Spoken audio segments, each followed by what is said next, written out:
é um dos projetos de engenharia mais ambiciosos do mundo. Uma gigantesca usina hidrelétrica gerando mais energia do que qualquer outra no planeta.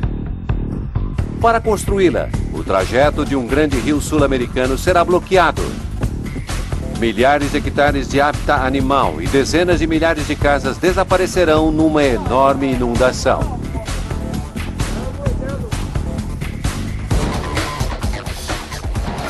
$40.000 operários vão enfrentar temperaturas escaldantes, a ameaça constante de grandes inundações e catástrofes em potencial. Seriam necessários 7 longos anos para construir a usina de Itaipu, a um custo enorme.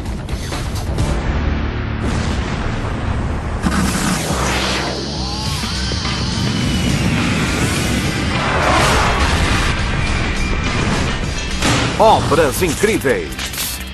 Itaipu. O rio Paraná, com 4.000 quilômetros de extensão, é o segundo maior rio da América do Sul, superado apenas pelo Amazonas. Em parte de seu trajeto, o rio define a fronteira entre Brasil e Paraguai.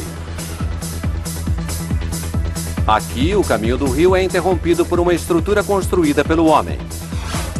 A usina de Itaipu é a maior usina hidrelétrica do mundo, produzindo 90.000 gigawatts todos os anos, o suficiente para abastecer a cidade de Londres durante 3 anos.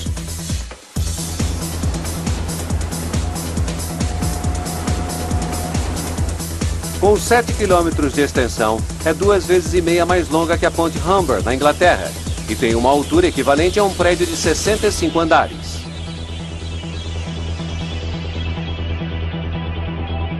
Ela retém uma quantidade de água 950 vezes o tamanho de Hyde Park, em Londres. E a água cai pela barragem como uma gigantesca cachoeira artificial para produzir eletricidade.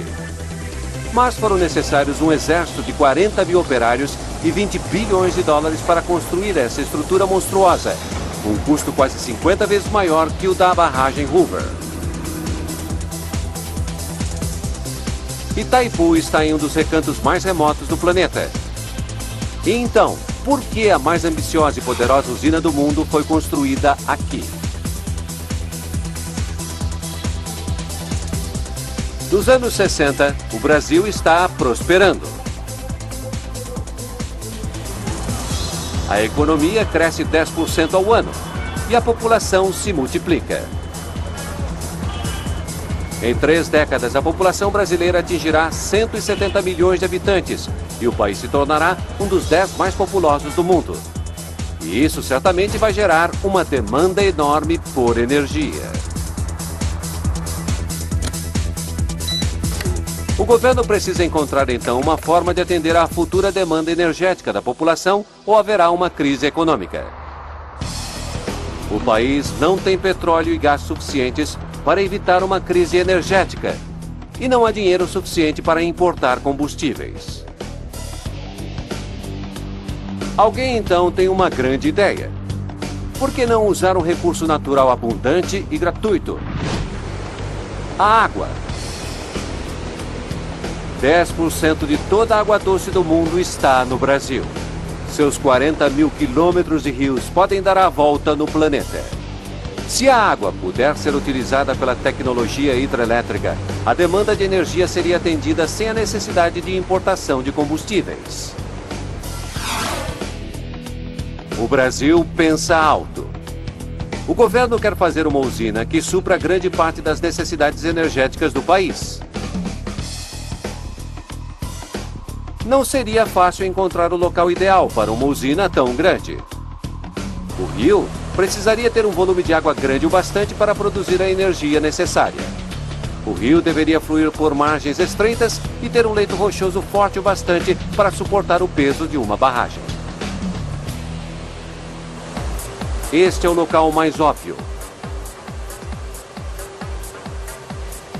O rio Iguaçu alimenta uma das maiores quedas d'água no Brasil, mas tem somente 1/8 da água necessária para a grande usina. 1 a 1, engenheiros verificam outros 50 locais. Finalmente, o lugar perfeito é encontrado. O Rio Paraná é o 7º maior do mundo e tem um volume d'água 4 vezes maior que o Rio Colorado nos Estados Unidos. Em um local chamado Itaipu, o rio flui através de uma profunda garganta submersa. Levantamentos geológicos confirmam que o leito é capaz de suportar um enorme peso. Para os engenheiros, é perfeito. Mas há um grande obstáculo.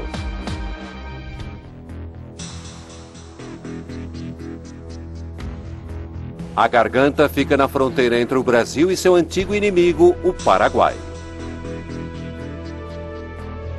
No século XIX, os dois países travaram uma guerra.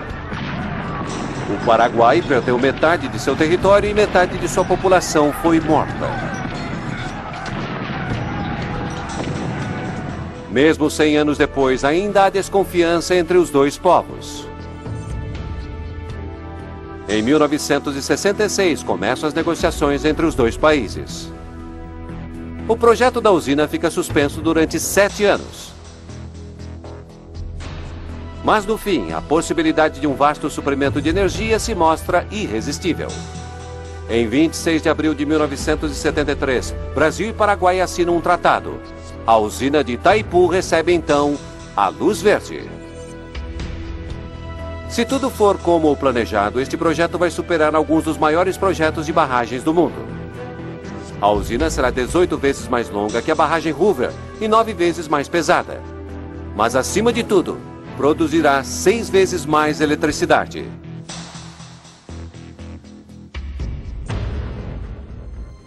Mas a mais poderosa hidrelétrica do mundo exigirá sacrifícios.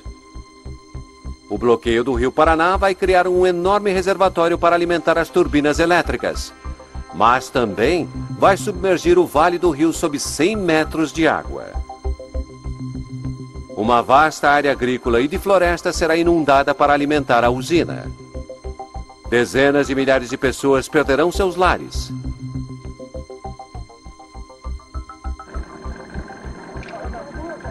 E os habitats de milhares de espécies de animais desaparecerão para sempre quando o projeto de Itaipu chegar a um ponto sem volta.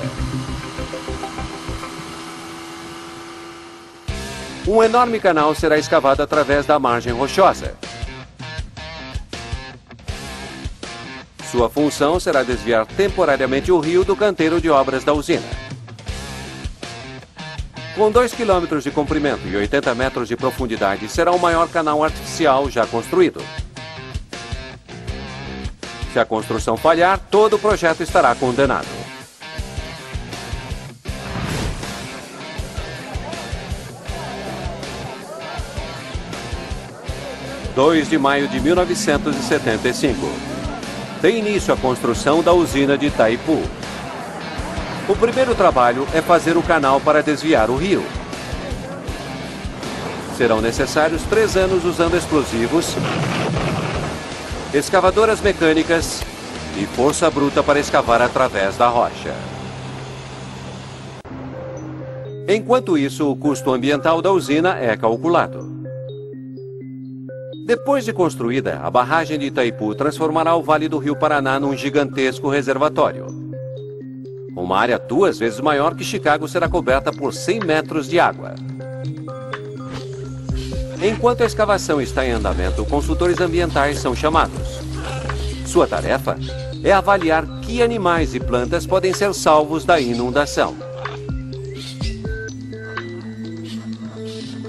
É o primeiro projeto de uma usina que elabora um grande plano de resgate. Mas nesta etapa há somente 17 pessoas envolvidas e na maioria voluntários. É um trabalho difícil. Se o plano de resgate não for concluído antes da inundação do vale, milhares de animais morrerão e espécies ameaçadas também podem ser afetadas. Angico vermelho. Cerca de 40 mil pessoas também vivem aqui. Vilarejos e fazendas inteiras, algumas delas ocupadas pela mesma família há gerações, serão cobertas pela água. Os donos terão de ser indenizados, mas as autoridades precisam decidir o quanto pagar. É um dos maiores trabalhos de avaliação imobiliária do mundo e foram necessários 4 anos para ser finalizado.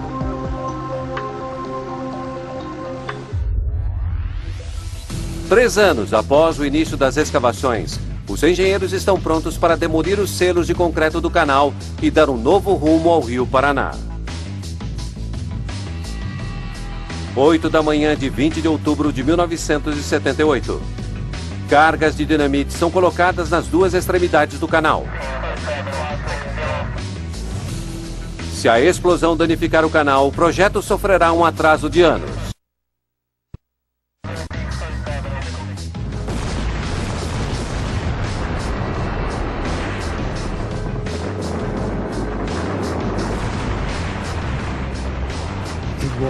Foi um momento fantástico, incrível. A explosão lembrou fogos de artifício.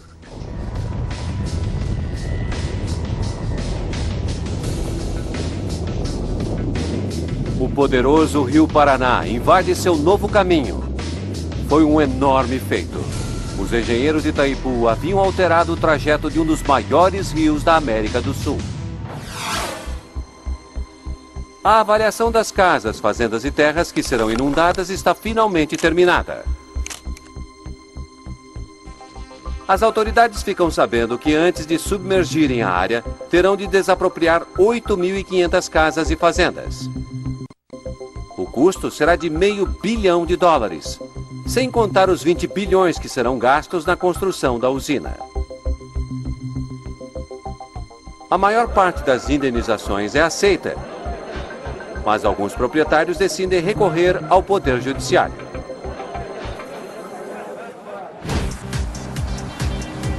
Os engenheiros concentram-se em cumprir os prazos.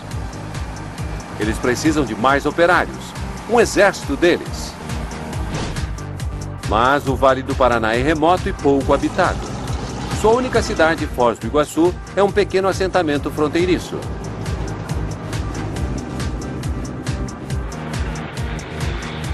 Os administradores do projeto trazem então dezenas de milhares de operários de todo o Brasil para a região. Toda a infraestrutura necessária a uma cidade, de escolas e hospitais a igrejas, precisa ser construída. Novas casas são construídas para os operários. Mas o crescimento da cidade será rápido o bastante para sustentar a construção de uma das maiores usinas do mundo?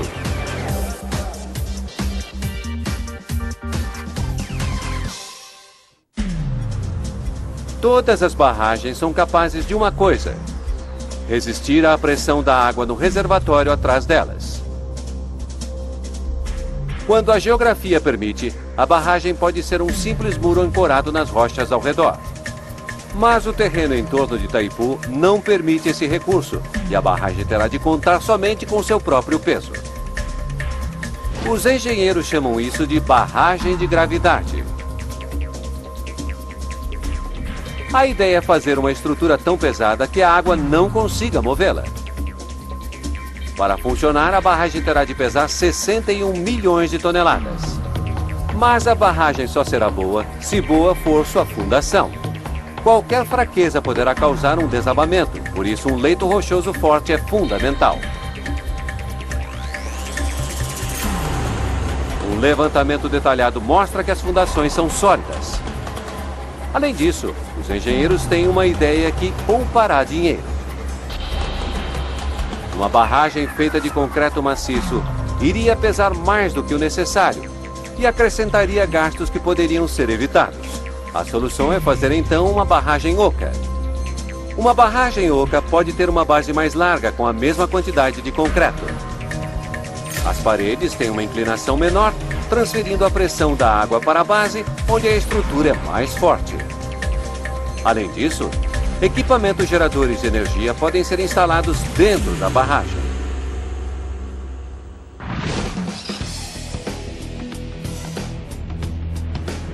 Junho de 1979. Os preparativos para a barragem principal estão em andamento e tudo está indo bem.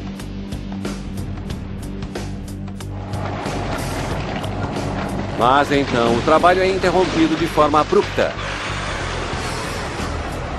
Há um problema com o leito. É uma notícia desastrosa.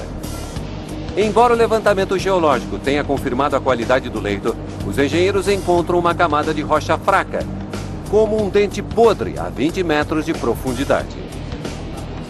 Eles temem que não suporte o peso da barragem. Se continuarem a construção, a barragem poderá desabar. Túneis são escavados na rocha para se investigar a camada suspeita. Operários aguardam parados, enquanto engenheiros e geólogos lidam com o problema. Como se fossem dentistas, os engenheiros vão perfurar a rocha problemática e preenchê-la com concreto de alta resistência. O problema será resolvido, mas o trabalho extra levará meses e acrescentará 20 milhões de dólares ao orçamento. Ao mesmo tempo, o trabalho nas paredes centrais da barragem continua. São construídos 18 blocos de concreto, cada um deles 4 vezes mais alto que a Estátua da Liberdade de Nova York. Cada bloco é moldado separadamente. Enormes estruturas de aço são erguidas para receber o concreto e mantidas no lugar até a secagem. Com a construção chegando ao fim, ambientalistas se concentram em retirar a vida selvagem. Eles esperam salvar 30 mil animais, levando-os a novas áreas ou santuários. O objetivo é resgatar o maior número de animais possível antes da inundação.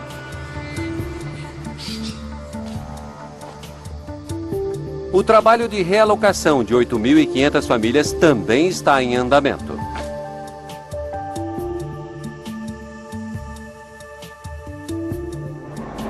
Indenizações são acertadas em longas negociações ou judicialmente. Alguns recebem dinheiro, outros uma propriedade similar em outro local.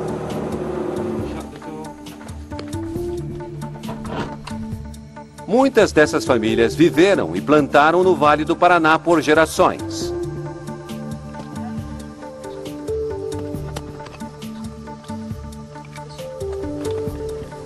É um momento desolador quando deixam seus lares para sempre.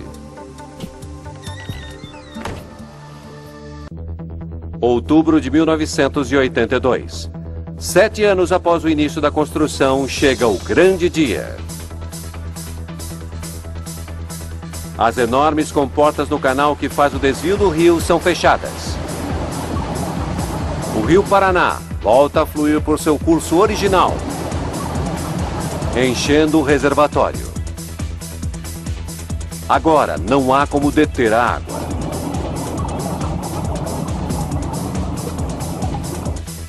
À medida que a água sobe, uma pressão cada vez maior é aplicada nas enormes muralhas de concreto.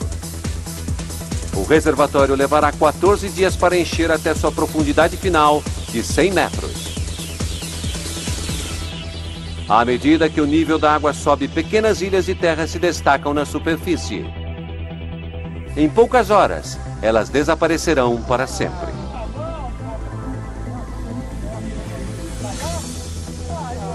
Por enquanto, elas fornecem um último refúgio para animais amedrontados.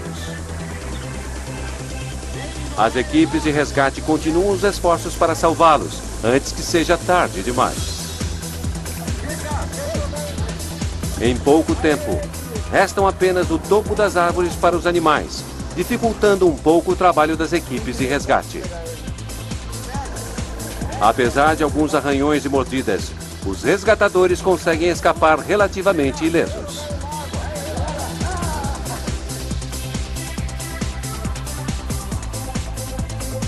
Em 2 semanas, o nível da água sobe e um vasto trecho do Vale do Paraná é perdido para sempre. O reservatório de Itaipu agora estende-se até onde os olhos conseguem ver.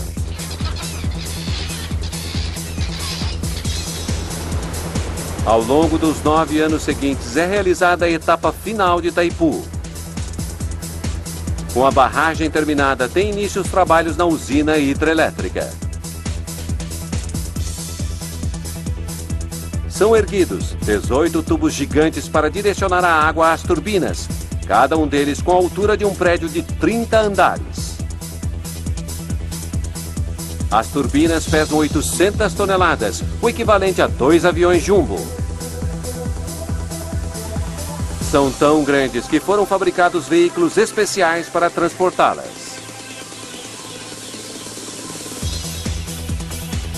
No centro de cada turbina há um rotor, que vai girar ímãs dentro de uma bobina de cobre para produzir eletricidade. Embora tenha mais de 16 metros de diâmetro, o rotor precisa ser instalado com uma precisão de 1/10 de milímetro. A maior parte da energia gerada por Itaipu é destinada a São Paulo e Rio de Janeiro. As duas cidades ficam a mais de 1.000 quilômetros de distância da usina. Uma grande rede de torres espalhadas pelo interior do país é então montada. As linhas elétricas da usina são longas o bastante para circundar o globo 1,5 vezes. Maio de 1984. Itaipu está prestes a cumprir seu objetivo e a produzir eletricidade pela primeira vez. É o momento pelo qual todos esperavam, o fim de 9 anos de trabalhos exaustivos. A água passa pelas comportas no topo da barragem, desce com força e gira as turbinas. Para os engenheiros e operários é um triunfo. Uma a uma, as turbinas ganham vida e em abril de 1991, Itaipu se torna a maior usina hidrelétrica do planeta, gerando eletricidade suficiente para acender 120 milhões de lâmpadas. Itaipu supra a demanda energética de 24 milhões de pessoas no Rio de Janeiro e em São Paulo. A eletricidade fluiu sem qualquer falha durante 10 anos. Atualmente, Itaipu continua sendo um feito extraordinário. É considerada uma das 7 maravilhas do mundo moderno e um milagre da engenharia. 90% da energia no Brasil é gerada por usinas hidrelétricas. Usinas como esta contribuem com o crescimento das cidades e das indústrias e levam eletricidade a moradores de áreas remotas do país. Mas a alta dependência de energia hídrica tem um preço. Em anos recentes, baixos índices pluviométricos reduziram a capacidade de geração das usinas, levando a cortes e ao racionamento de energia. Há uma consciência crescente dos efeitos ambientais potenciais de usinas hidrelétricas. Mas algum preço sempre será pago pela energia. Este vale inundado será um testamento à busca brasileira pela energia, pois os engenheiros esperam que Itaipu dure para sempre. Em julho de 2009, Brasil e Paraguai assinaram um acordo que permitiu ao Paraguai revender parte de sua energia. Os pagamentos então do Brasil ao Paraguai triplicaram.